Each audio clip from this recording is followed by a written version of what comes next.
Старо-татарская слобода – настоящий музей под открытым небом. Именно здесь после завоевания Казани Иваном Грозным со своими традициями и уставом проживало татарское население города. Есть такой очень старый околомистический текст. На самом деле это такая сказка. Набережное озеро Кабан, Камаловский театр, Сенной базар. Сегодня для любителей истории экскурсия по старо-татарской слободе. Организатор – Госархив. Слушатели – обычные казанцы. И так 3-й год.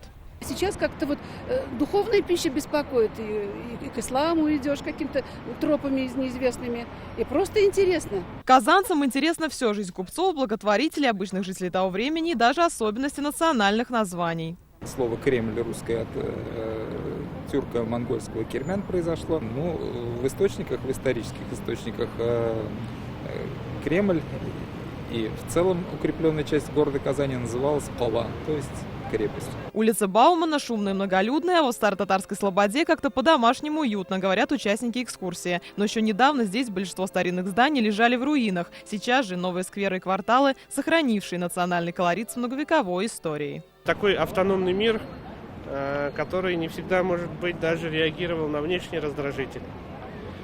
Он был немного замкнут в себе, там существовала отдельная реальность. Мечеть Марджани стала одной из первых мечетей в городе, построенной из камня при Екатерине II. Надо признать, что императрица была достаточно веротерпимых взглядов. Именно при ней началась активная застройка слободы татарскими зданиями. Улочки, татарские усадьбы, лавки купцов – таким было татарское поселение в 17 веке. Сейчас для туристов это одно из самых излюбленных мест города, где буквально каждый сантиметр до сих пор дышит историей. Юлия Муратова, Александр Лобанов, ТНВ, Казань.